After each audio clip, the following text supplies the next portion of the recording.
Ek kyk op na die berge. Waar sal my hulp vandaan kom? My hulp is van die Here, wat die hemel en die aarde gemaak het. Geliefde broeders en susters, ontvang nou die Here se seën. Genade vir julle en vrede van hom wat is en wat was en wat kom, en van die 7 geeste wat voor sy troon is, en van Jesus Christus, die getroue getuie, die eerstgeborene uit die dode, en die owerste oor die konings van die aarde. Amen. Ons sing Psalm 66, geliefdes, daarvan vers 1, 5 en 6. En in ons belydenis behandel ons vanaand Sondag 11, wat handel oor Naam Jesus, wat beteken die Here verlos. In Psalm 66 sing ons, ek sal verlos uit doodsgevare. Van verlossing van die Here sing, kom ons doen dit tot lof van die Here, 66, 1, 5 en 6, en daarna bid ons.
Verenig in gebed.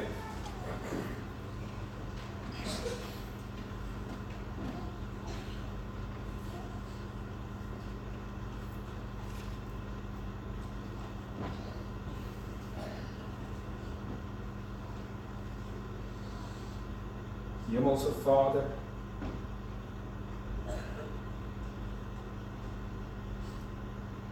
ons loof en prys hierdie aand die heerlike naam vir die groot guns wat U aan ons bewys het, deur U Seun ons Here Jesus oor te gee, vir ons sondes. En dat ons in hom hoop het. Hoop het met die vooruitsig dat die heerlikste tye vir die kinders voorlê. Waarin hy ons hoop gee te midde van moeilike persoonlike omstandighede en algemene omstandighede. En ons nader vanaand voor die in die bede dat hy ons gedagtes gevange sal hou, om in die tyd ook gedagtes te koester wat u eer. Gedagtes ons mee besig te hou wat u wil hê ons besig moet wees. En ons wil u ook vra om in hierdie aand ons gedagtes te rig op u, op ons Here Jesus. Ons bely dat u ons verlosser is.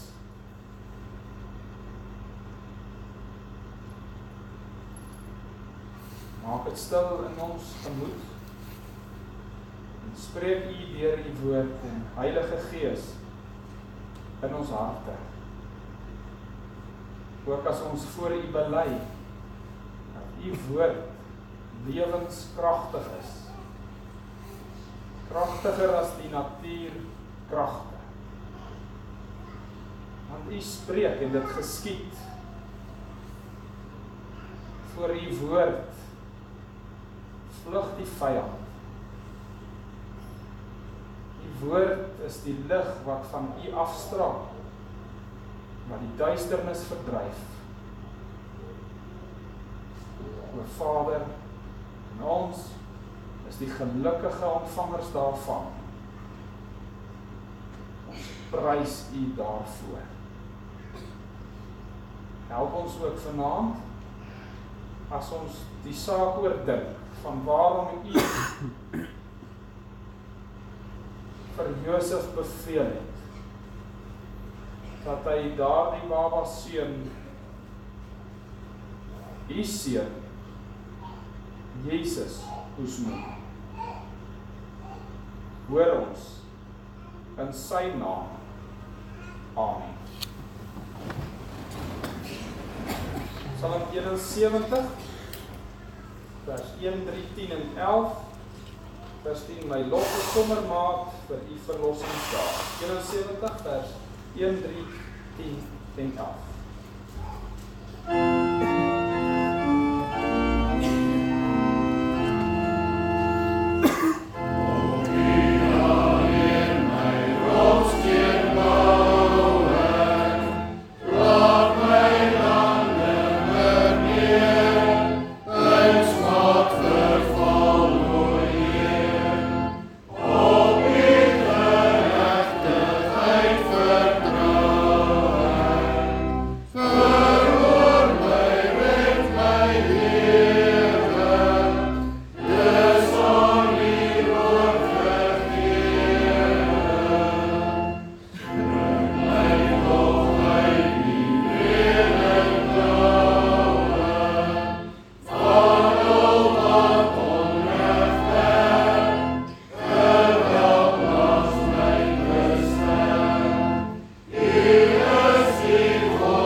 Uit die woord lees ons Sagaria 3 en ook Matteus 1, maar dan ook uit Numeri 13 'n enkele vers.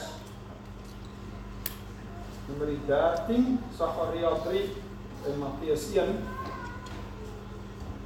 Numeri 13, Sagaria 3 en Matteus 1. En ons belydenis dan Sondag 11 wat gaan oor die naam Jesus.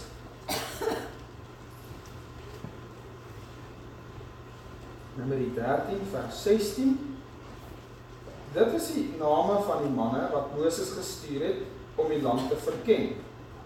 En Moses het Hosea, die seun van Nun, Joshua genoem.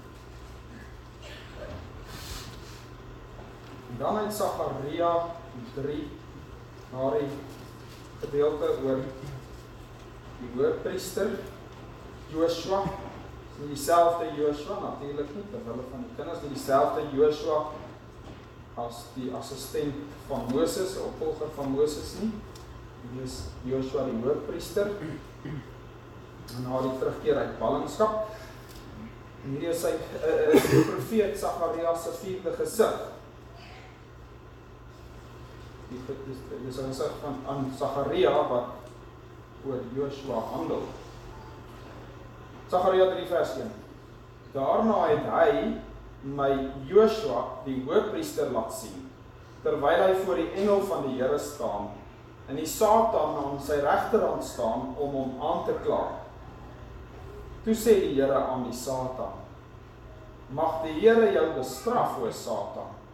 Ja, mag die Here wat Jerusalem verkies het, jou bestraf. Is hierdie een nie 'n brandhout wat uit die vuur geruk is nie? En Joshua was bekleed met vuil klere, terwyl hy voor die engel staan. Daarop het hy aangehef en gesê aan die wat voor hom staan: Neem die vuil klere van hom weg. Toe sê hy vir hom: Kyk, ek het jou skuld van jou weggeneem en ek beklee jou met feesklere. Daarop sê hy: Laat hulle 'n rein tulband op sy hoof sit, en hulle die rein tulband op sy hoof gesit en hom die klere aangetrek terwyl die engel van die Here daarby staan.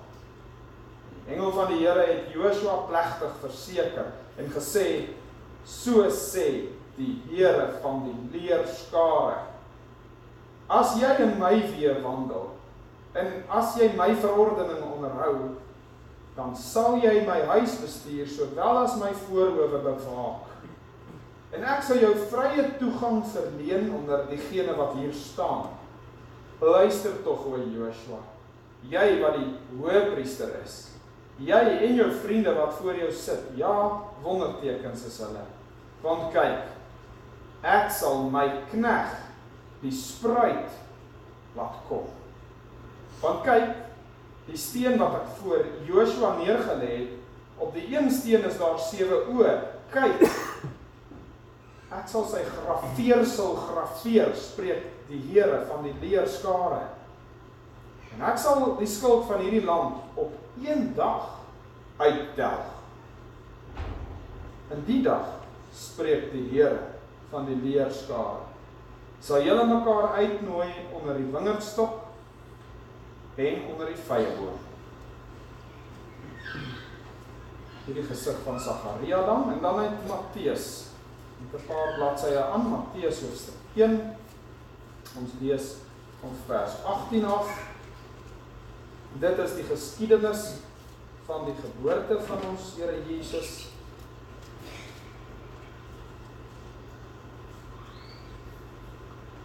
Die geboorte van Jesus Christus was dan so.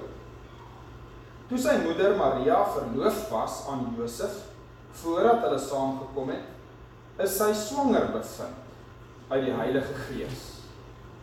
En Josef, haar man, omdat hy regverdig was en onwillig om haar openbaar te maak, het hom voorgeneem om in die geheim van haar te skei.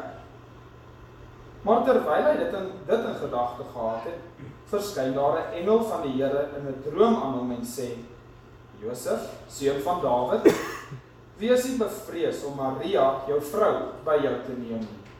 Want wat in haar verwek is uit die Heilige Gees. En sy sal 'n seun baar, en jy moet hom Jesus noem. Want dit is hy wat sy volk van hulle sondes sal verlos. En dit het alles gebeur, sodat die woord vervul sou word wat die Here deur die profeet gespreek het. Kyk, die maagd sal swanger word en 'n seun baar. En hulle sal hom Immanuel noem, dit is, as dit vertaal word, God met ons. En toe Josef uit die slaap wakker word, het hy gedoen soos die engel van die Here hom beveel het, en sy vrou by hom geneem. Hy het haar nie beken, totdat sy haar eersgebore seun gebaar het nie, en hy het hom Jesus genoem. Tot sover die woord. Dit is belydenis, Sondag 11. Maar waarom word die seun van God, Jesus, wat verlosser beteken, genoem? Die antwoord, omdat hy ons van al ons sondes verlos, en by niemand anders enige saligheid te soek of te vind is nie. Vraag 30. Glo die mense wat hulle saligheid en heil by die heiliges, by hulle self of iewers anders soek, ook in die enigste verlosser, Jesus? Antwoord nee. Maar hulle verloon met die daad die enigste verlosser en heiland, Jesus, alhoewel hulle met die mond in hom roem. Slegs een van twee dinge is immers moontlik. Of Jesus is nie 'n volkome verlosser nie, of die wat hierdie verlosser met 'n ware geloof aanneem, het in hom alles wat vir hulle saligheid nodig is. Dit dan uit ons belydenis. Matteus 1 vers 21 sê in die droom aan Josef word van gesê, en sy sal 'n seun baar, en jy moet hom Jesus noem, want dit is hy wat sy volk van hulle sonde sal verlos.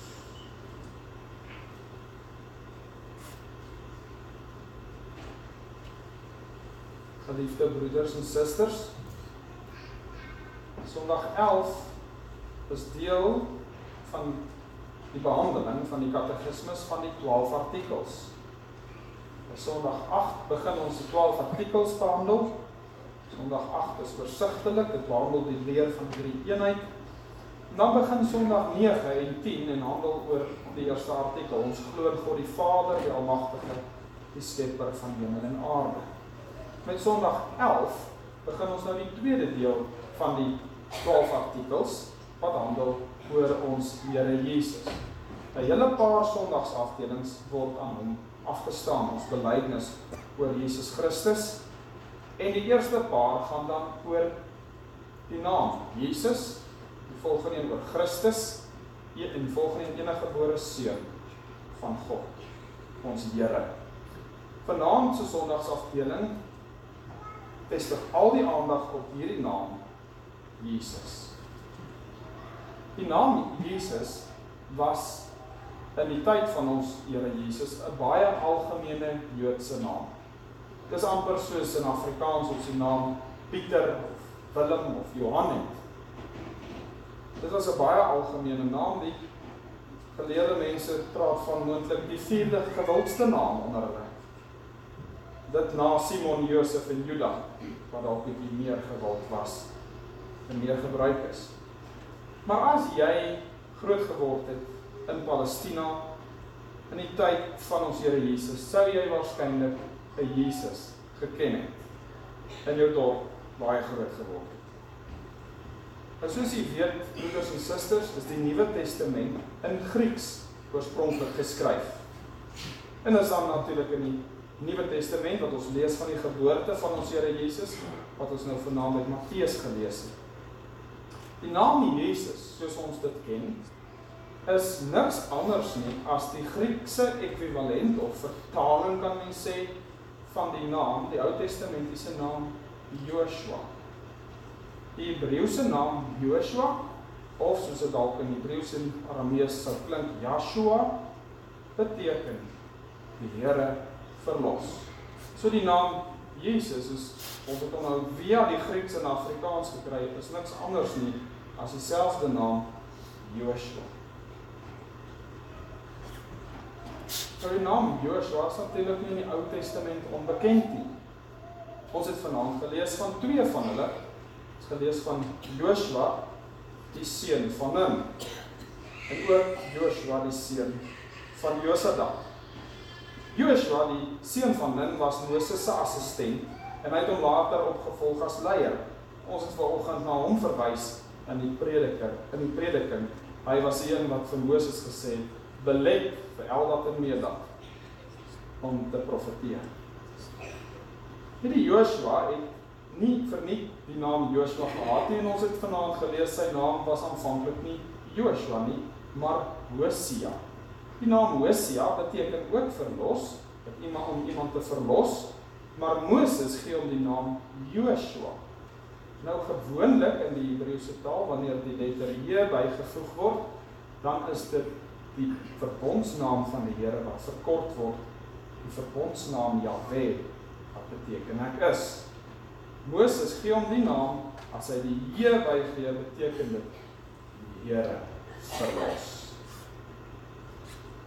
Joshua het nie verniet hierdie naam nie, want sy taak, die seun van Nun, sy taak was om die volk Israel in die rus in te lei, in die beloofde land, daar in Kanaan, daar waar die oorvloed is, waar daar voorspoed, vrede vir die volk Israel sou wees. Hy moes hulle lei na die Kanaan, wat lank reeds aan hulle beloof is. Maar tog was hierdie Joshua se werk onvolkome. Want in Hebreërs lees ons weer van die rus van God. Hebreërs 4 vers 8 praat van Joshua, die seun van Nun se werk. En dan staan daar, want as Joshua aan hulle rus gegee het, sou hy nie van 'n ander dag daarna spreek nie, verwysend na Psalm 95, wat praat van 'n rus wat volg op Joshua se rug, 'n ander rus. Met ander woorde, die Hebreërs skrywer dui vir ons daarop dat Joshua se werk onvolkome was. Ja, hy het die Israeliete in die beloofde land ingelei, maar dit was nie volkome rus wat hulle ontvang het nie. Ons ken die geskiedenis van die volk Israel, die beloofde land waarin hulle gelei is, ook vanweë hulle eie ongehoorsaamheid, het nie volkome rus vir hulle gebied nie. Ja, daar sou maar weer 'n Joshua moes kom. Ons het ook vanaand gelees van nog 'n Joshua, die Joshua die seun van Josadak, die hoëpriester. 'n hele paar honderd jaar na Joshua die seun van Nun. Hy was die hoëpriester van Israel in die tyd van Zerubabel, in die tyd na die terugkeer uit ballingskap. Hy was die hoëpriester in die tyd wat die tempel herbou is. In een van die profeet Sagaria se 8 visioene sien hy dan juis hierdie hoëpriester wat vir hom baie bekend is, saam met wie hy gewerk het. En in hierdie visioen sien hy 'n baie vreemde ding. Want die hoëpriester, hy was die een wat hy baie goed geweet het, die gebruik gehad het wat die opdrag gehad het om eenmaal 'n jaar te gaan versoening doen vir die volk van die Here in die allerheiligste van die tempel. Die hoëpriester is een wat beelde oproep van reinheid, want sien, voor hy die offerdiens kon gaan doen, moes hy homself onder andere eers geheel en al wat.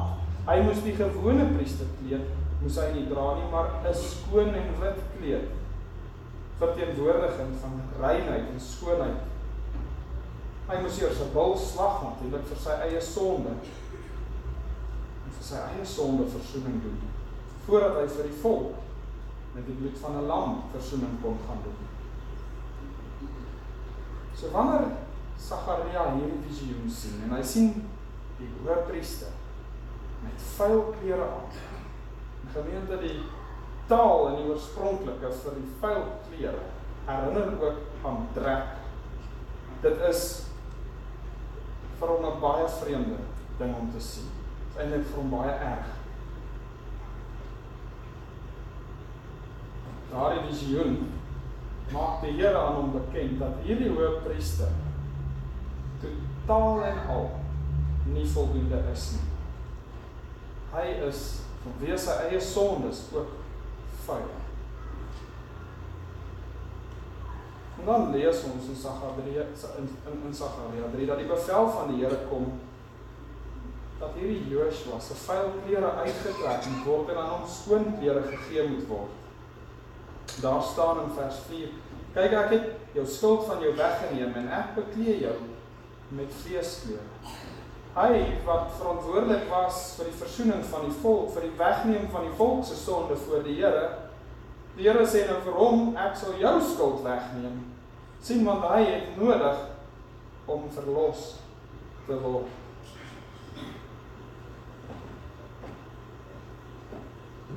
Die versoeningswerk van elke hoëpriester in die Ou Testament, ook van hierdie Joshua, wat beteken die Here verlos, sal onvoldoende wees. In Sagaria 3 maak dit ook aan ons bekend. Daar sou nog iemand moes volg. Hierdie Joshua sou alleen maar roep na die eintlike Joshua wat moet kom. In vers 8 het ons gelees, sê die engel van die Here vir hom, want kyk, ek sal my knegt, die spruit, laat kom. En dan in vers 10, ek sal die skuld van hierdie land op 1 dag uittel.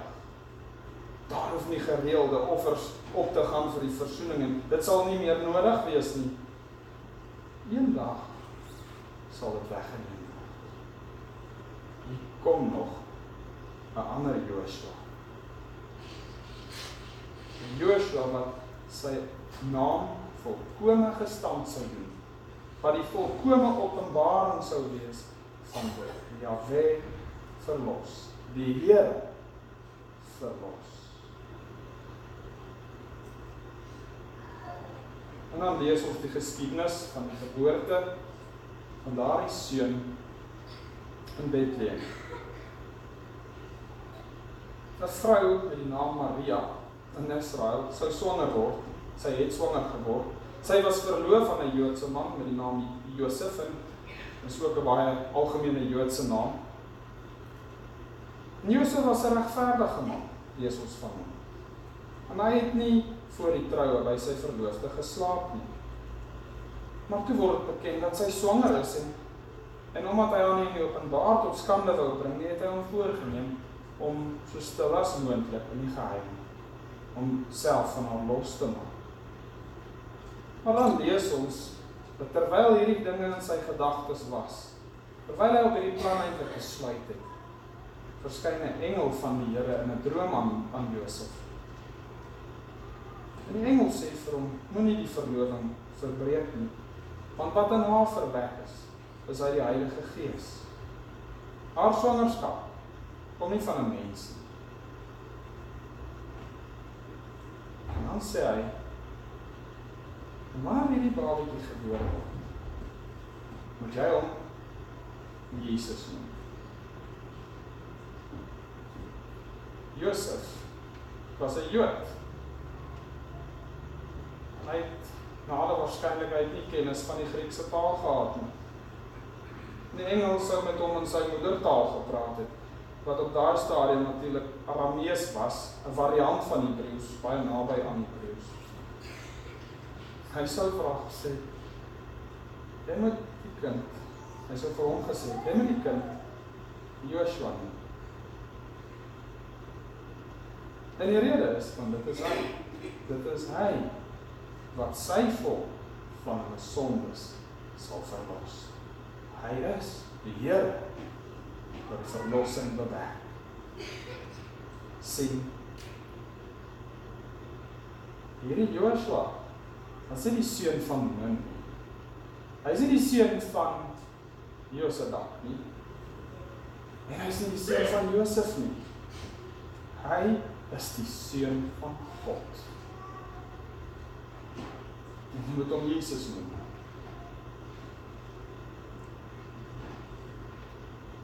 Die ander is seuns van sondaars.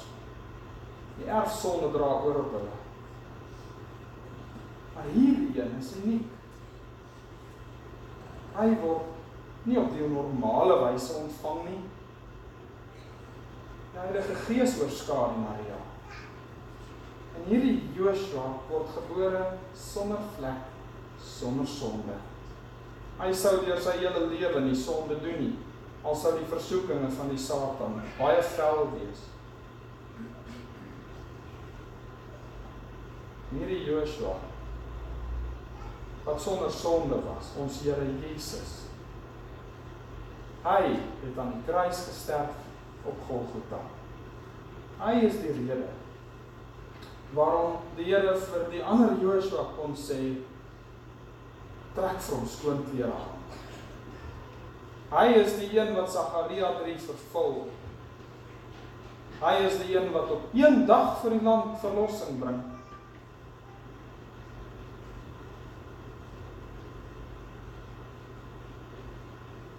Die Here Jesus, hy gaan in die graf en hy sterf. Maar die dood kan hom nie vashou. 3 dae later staan hy op by die dood. Hy lewe. Gemeente, nou is hier 'n besondere ding wat na vore tree in die oorspronklike taal. Die woord vir lewe en die woord om te wees is baie naby aan mekaar. In die naam van die Here Jahwe beteken ek is. Die Hebreëse woord beteken ek is. Kom van Haya af, maar die woord vir lewe is Gaia en die lettertjie lyk amper dieselfde. Om te is om te lewe. Om in die Here te wees is om die lewe te hê. Jy sien, Jesus Christus kom gee die lewe terug. Die woord vir verlossing, die naam Joshua, het ook die klem verlosser, die Here verlos, maar ook die klem, die Here gee die lewe terug. Hy wat die lewensasem ingeblaas het, hy gee dit terug, as hy ons sonde kom wegneem.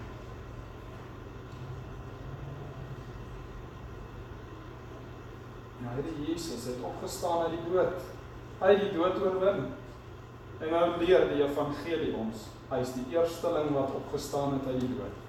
Baie sal hom daarom volg, baie sal lewe vir ewig soos hy.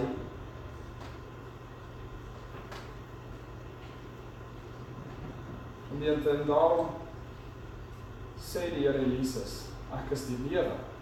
Ek is die weg en die waarheid en die lewe. Niemand kom na die Vader behalwe deur my. Niemand word herstel in sy band met God wat beteken om te lewe sonder my nie. Ek is die opstanding en die lewe. Wie in my glo sal lewe al het hy ook gesterwe.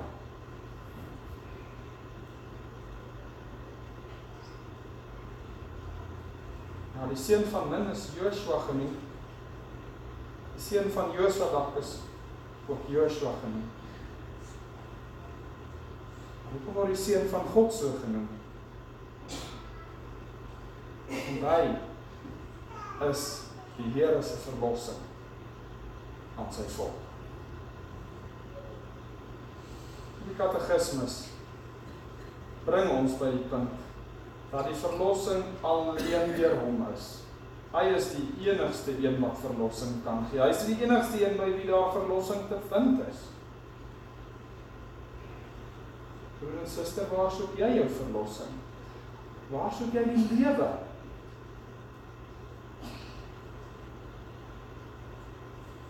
So dikwels word ons verblind om te dink wat die ware lewe is.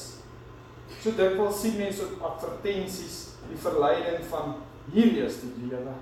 Jy het hierdie nodig, dis die lewe. Die lewe is om in Jesus Christus in gemeenskap met die lewende God te lewe. En dit kry jy net deur Jesus Christus. Geen ander plek nie. Nie eers by goeie dinge nie. Ek kry dit allemaal deur. Ons Bybels vra, glo die mense wat hulle saligheid en heil by die heiliges soek ook in ons enigste verlosser? Gemeente, die Engelse woord vir heilig is die saints. Nou, oor die algemeen is dit nie 'n probleem onder protestante nie waar nie. Ek het nog nooit te maak gehad op huis te soek of in gemeentes daarmee dat lidmate worstel met die sonde van aanbidding van een of ander heilige. Ons aanbid hulle nie, ons soek nie ekstra verdienste by hulle nie, ons het ook nie feesdae vir hulle nie. Dit doen die Rooms-Katolieke. Maar geliefdes, pas op, dat ons nie van ons voorgangers heiliges maak, deur wie ons saligheid soek nie. Pas op, daarvoor dat ons nie ons dominees so hoog op 'n troon plaas, dat ons vergeet, verlossing is alleen by Jesus Christus te vind. Ons belydenis vra egter nie net die vraag, soek hierdie mense wat hulle saligheid by die heiliges soek, ook in die enigste verlossing, hulle voeg iets by, wat ons selfs nog meer aanspreek. Of by hulle self word gevra. Glo die mense wat hulle saligheid en heil by die heiliges, of by hulle self soek, ook in die enigste verlosser, Jesus Christus. Gemeente, ons bid nie tot die heiliges nie, maar ons is lief daarvoor om baie hard te werk vir ons verlossing. Diep in ons wese, voel ons daar, voel ons ook reg voor God, omdat my lewe nie 'n baie groot gemors is nie. Ek het nie 'n groot gemors van my lewe gemaak nie, ek is nie drankverslaaf nie, ek is nie dwelmverslaaf nie. Ek daag betyds op vir werk, my huis is skoon, is betrokke by my kerk, wat dit nou ook al is. Die bekende Calvijn navorser en stigter van die internasionale kongres vir Calvijn navorsing, 'n man met die naam professor Wilhelm Neuser. Hy het 'n refrein gehad wat hy graag gesê het. Hy, natuurlik 'n protestant, het gesê, die natuurlike mens is 'n roos. Daarmee het hy bedoel dat ons nog so vol van onsself is, dat ons nog altyd probeer meewerk in ons eie verlossing. Deur ons goeie werke, deurdat ek beter is as die ander sleg is. Gemeente, as ons nog daar is, sê ons eie belydenis, dan is Jesus Christus nie vir ons volkome verlossing nie. Gemeente, daar is geen ander plek waar ek my verlossing kan soek as by hom nie. As jy enige iets by hom voeg, ook my goeie werke, dan is hy geen verlosser nie, sê die katekismes. Hier is 'n of-of situasie. Of hy is die volkome verlosser, of hy is dit nie. Daar's nie iets tussenin. Die verlossing is solo Christo, deur Christus alleen. Broer en suster, ons moet hierdie belydenis aangryp. Dit is 'n vertroostende belydenis. Ons is daarvan vry om onsself te probeer red. Die redding is alleen deur Jesus Christus. En wanneer ons hom aanbid as die volkome en enigste verlosser, dan word hy meer en ek minder. Dan word hy verheerlik en geëer. Mag ons opnuut in hierdie week tyd wat kom om eer as Jesus, die Here wat verlos. Amen. So ons wil nou vervolgens saam sing van Psalm 7. Vers 1. As u hand my nie verlos nie, sal hulle lewend my verslind. Psalmdigter sê, net U kan my verlos.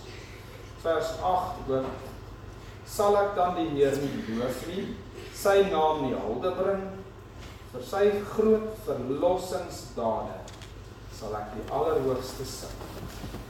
Kom ons sing die lof van die Here in aanbidding, Psalm 7 vers 1 en vers 8 en daarna bid ons saam.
Hemelse Vader,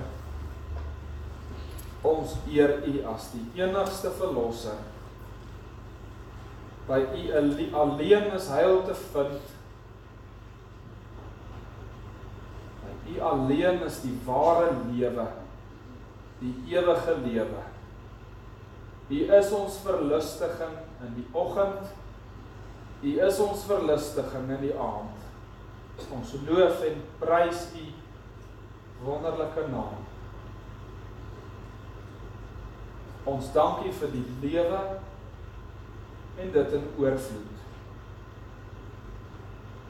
Ons wil U vra om ons te dra en te leer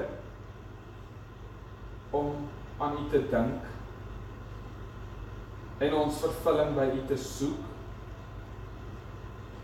Ons wil bid vir hierdie gemeente van U, wat U met die kosbare bloed van ons Here Jesus gekoop het. En ons vra vir geloofsgehoorsaamheid en vir groei en vir diepte. Ons bid vir nederigheid. En ons vra dat U ons in U diens sal gebruik as U diensknegte om U lig te weerkaats en uit te dra. Ons bid vir ons lewe hier waar U ons roep, op hierdie plek en tyd. En ons vra dat U ons sal bemoedig, dat U vrees van ons sal wegneem, dat ons in liefde sal lewe, dat ons optrede gekenmerk sal wees deur vertroue op U. Wil U ons harte en gedagtes leer wie U is, sodat wanneer ons tot U nader, ons besef met wie ons mag praat. Vader, ons smeek U hou ons veilig. U weet hoe ontstem ons gemoedere raak, wanneer ons lees van verskriklike misdade, wat langs ons en om ons gebeur, en ons smeek U, bewaar ons.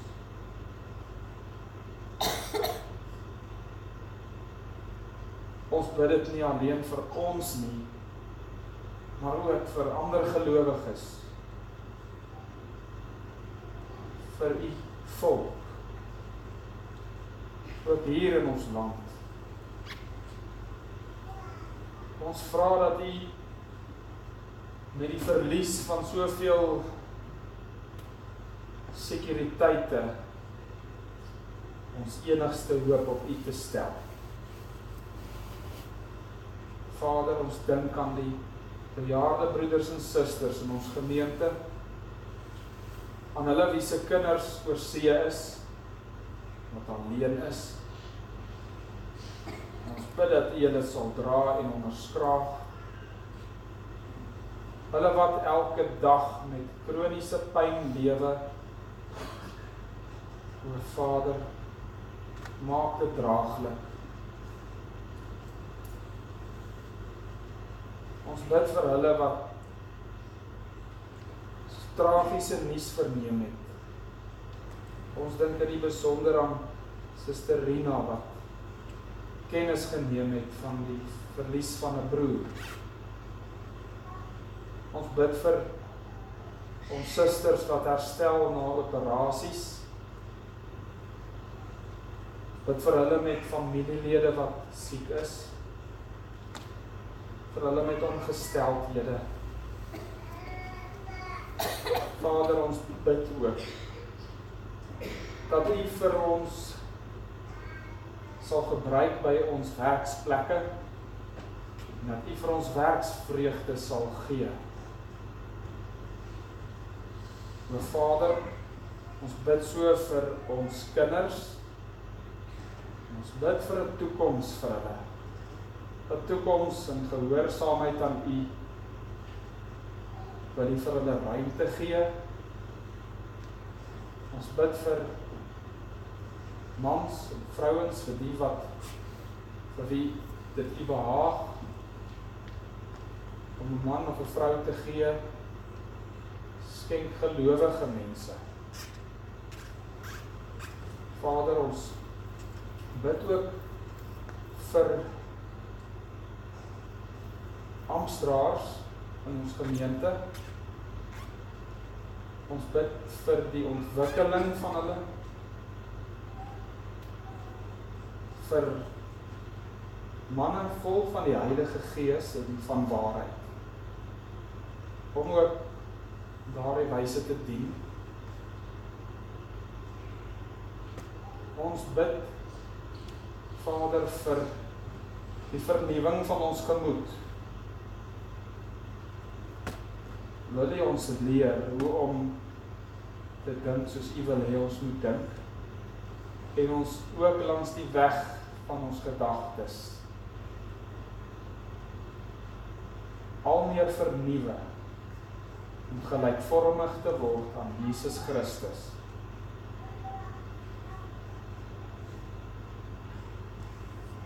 Vader, ons bid vir elke broer en suster wat onder beproewing staan. Beproewing dalk oor hulle kinders, oor hulle ouers, beproewing in hulle huise, in hulle huwelike, finansiële beproewinge. Ons vra dat U sal voorsien. O Here, wil U die kandelaar nie wegneem van hierdie gemeente van U nie. Ons dink ook vanaand aan ons buurgemeentes, hulle wat ook kerklik saam met ons inskakel, want wie ons ook verneem daar beproewinge is. U troue sorg, dra ons hulle op. Vader, Ons wil ook bid vir leiers onder Afrikaners wat U liefhet en vir ons leiding kan gee in hierdie dae. Oor wat U seun wil hê ons moet doen, waarmee ons moet besig wees. Vader, ons gebed is vanaand in afhanklikheid, ook met die wete dat U seun met sy bloed ook die sonde van verkeerde versoeke reinig. En die troostvolle gedagte dat die Heilige Gees vir ons intree met onuitspreeklike sigtinge ook nou voor U. Hoor ons gebed in Jesus naam. Amen. Na die liefdegawes, Psalm 18, vers 1 en vers 20, sal U vir groot verlossingsprys. 18 vers 1 en vers 20 na die diens van Maranatha.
gemeente ontvang die seën van die Here, ons verlosser.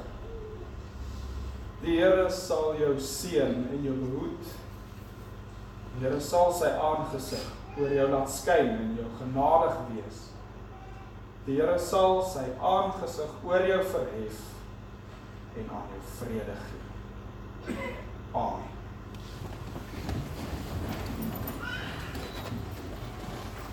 Dit 'n enkele